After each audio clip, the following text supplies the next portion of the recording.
Dan pemirsa, untuk mengetahui perkembangan terkini kasus dokter PPDS cabul di RSHS Bandung, kita sudah terhubung dengan kuasa hukum korban FH, yaitu Mia Rusdi. Terima kasih Bu Mia telah bergabung bersama kami dalam NTV Crime.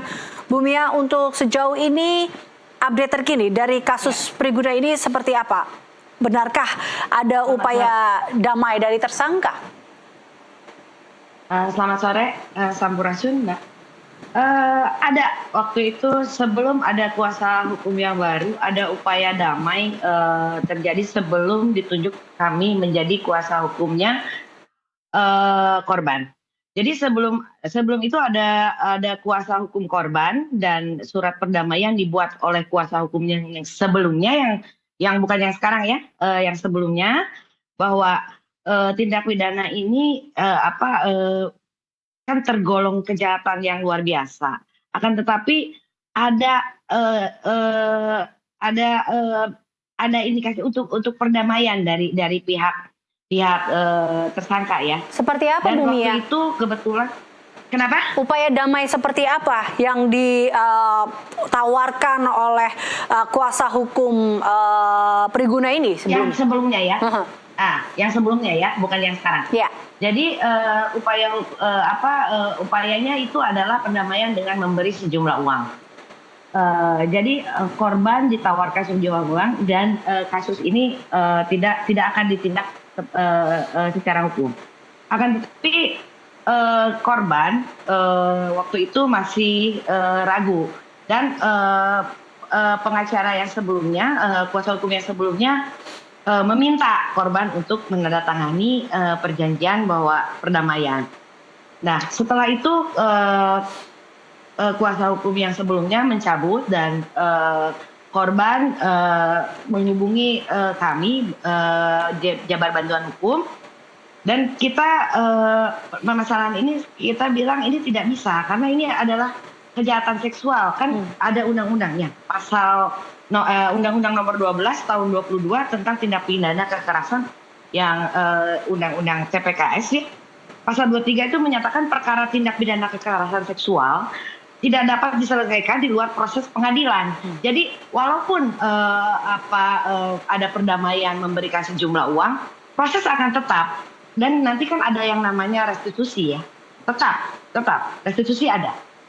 Itu Mbak. Baik, tapi sejauh ini seperti apa? Ini kan dikatakan bahwa terkait dengan kasus ini sendiri, ini masih menunggu hasil lab, benarkah seperti itu Bu Mia? Ya, masih menunggu. Jadi begini Mbak, kalau bukti-bukti sih sudah ada, cuman mungkin untuk Polda itu mencari untuk lebih lengkap lagi. Karena kalau itu sudah ada penangkapan, berarti bukti sudah cukup Mbak, biasanya sudah cukup. Cuman untuk menambah ini lagi ya pihak Polda akan mencari lebih dalam lagi. Kebetulan kami itu sudah koordinasi dengan pihak Polda dan kami menandatangani surat kuasa itu pada tanggal 12 April 2025. Kuasa hukumnya baru yang kita wakili hanya FH ya, yang dua belum. Dan kita sudah menyerahkan tanggal 14 2005 dan diduga korban PAP ini ada 3 ya selain FH.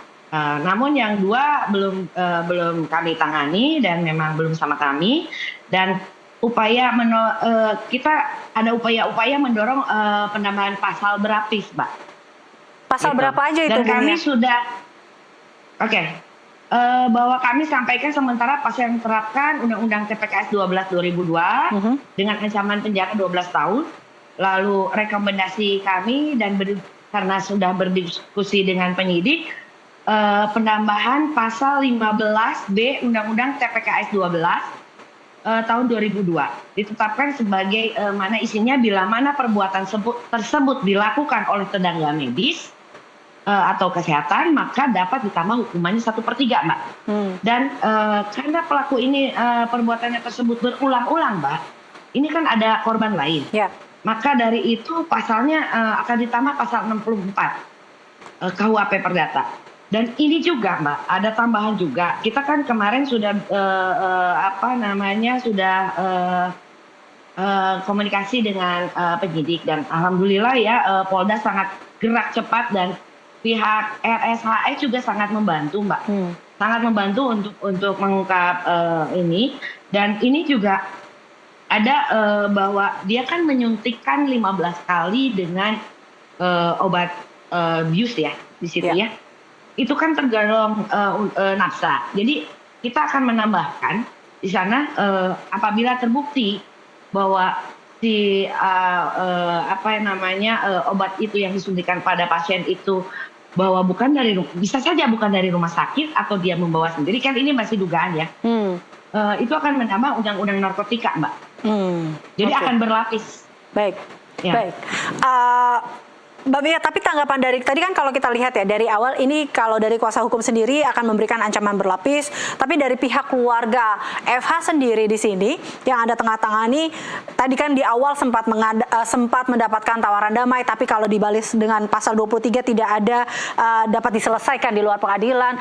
Tapi keluarga juga setujukah dengan kuasa hukum dengan Anda dan tim bahwa ini akan diselesaikan dan dituntut dengan hukuman berlapis ini? Nah, kalau keluarga sampai hari ini setuju, karena memang nanti juga ada hak retisensi ya, Mak. Ya. Jadi kalau masalah nanti material dan imaterialnya itu kan ada. Jadi kita sudah terangkan kepada korban bahwa ini kan bukan cuma rugi ini aja gitu ya, tapi kan memang kerugian dia juga banyak yang dirugikan. Apabila ini diselesaikan secara damai, ini juga melanggar undang-undang, Mbak. Ini kan kejahatan seksual. Kejahatan seksual itu tidak ada ampun sebetulnya. Baik. Bu Mia, Anda dan tim apakah sempat ikut dalam olah TKP kemarin? Kebetulan saya tidak ikut kemarin di TKP ya. Kebetulan saya nggak ikut. Ada tim kami yang ikut. Baik. Kondisi korban sendiri saat ini seperti apa, Bu Mia? Oh, sangat mengkhawatirkan ya. Dia betul-betul terpukul dan saya juga turut berduka cita karena orang tuanya juga yang dia tunggu di rumah sakit meninggal dunia tanggal 28 Maret itu. Baik. Dan betul-betul terpukul setelah orang tuanya meninggal, dia pun perkosaan seperti ini, di pelecehan seksual seperti ini gitu, Mbak. Jadi betul-betul korban itu sangat terpukul dan dia itu kemarin memang ada sesuatu ya, seharusnya kan identitas korban tidak terungkap, cuman mungkin ada suatu miss ya, jadi akhirnya identitas korban terungkap dan mudah-mudahan kedepannya dia tidak makin stres ya, karena memang jadi setelah ini jadi diketahui gitu bahwa dia mengalami kejadian ini gitu, Mbak. Baik, Bu Mia, kalau dari Kementerian Kesehatan sendiri, karena ini kan juga turut serta mengaitkan adanya institusi kesehatan di sini. Dari Kemenkes sendiri, Kementerian Kesehatan, apakah sudah ada atensi atau terkait dengan koordinasi, informasi sendiri kepada pihak kuasa hukum? Kalau kepada pihak kuasa hukum belum, Mbak. Cuman atensi kepada rumah sakit sudah, karena kita kan kebetulan di Jabar Bantuan Hukum itu ketua pembinanya itu Bu Atalia ya. Kebetulan Ibu Atalia itu di Komisi 8 dan Ibu Atalia dan Komisi 8 kemarin Komisi 8, Komisi 10 dan Komisi 11 itu sudah mengontak ke kementerian. Dan akhirnya Kementerian Pemberdayaan Perempuan itu sudah hadir ke rumah sakit dan nanti pihak rumah sakit dan pihak itu akan dipanggil oleh komisi-komisi itu ya, Mbak ya. Dan kalau untuk kami komunikasi dengan Komisi 8. Kami sudah komunikasi dengan Komisi 8 ya, kebetulan karena emang ibu juga sebagai pembina di Jabar Bantuan Hukum yang khusus perempuan, Mbak. Jadi kami sudah bergerak cepat gitu ke kementerian, ke pihak rumah sakit dan sekarang ini memang pihak-pihak yang mendukung para korban itu alhamdulillah ya, Mbak. Banyak atensinya termasuk Gubernur Jawa Barat Kang Deddy Hatur Nuhun atensi sekali sama warga Jawa Barat, dan Kang Farhan juga Tunuhun, Wali Kota Bandung juga atensi sekali sama kejadian ini, dan kami juga dari DPR RI juga mereka sangat concern, Mbak, dan kementerian pun sangat concern, dan mereka juga sangat cepat bergerak. Baik, kita lihat semuanya terus berkoordinasi di sini. Ada sebuah harmonisasi yang membuat semoga kasus ini cepat selesai seperti itu ya, Ibu Mia. Tapi kalau tadi kita lihat udah kondisi korban yang saat ini mungkin perlu didampingi, dan tadi sudah Polda Jabar telah memeriksa 17 saksi. Apa ke depannya? Ini Bu Mia dan tim, dan apa memang ke depannya yang akan dilakukan, dan kita masih menunggu juga hasil lab dan penyidikan lainnya. Apa yang mungkin dari pihak FH sendiri terkait yang diharapkan selesai kasus ini? Ya, untuk sementara ini kami sangat dibantu sekali oleh Polda Jabar ya. Polda Jabar itu sangat gerak cepat dan sangat membantu kami dalam penyelidikan ini, dan saya sih ingin segera kita harus menuntut dia seberat-beratnya. Kenapa? Karena kasus begini, Mbak, kami itu di Jabar Bantuan Hukum memang fokus di perempuan dan anak. Dalam 1 tahun kami itu kan berdiri 11 Januari 2024. Itu kasus laporan pelecehan seksual dan bullying ya, itu hampir 500 masuk ke kami. Dan ini sebenarnya sudah darurat, Mbak. Darurat banget, bahwa kejahatan seksual ini tidak bisa dibiarkan. Kenapa? Selain menghukum tersangka, kita juga harus merehab para korban.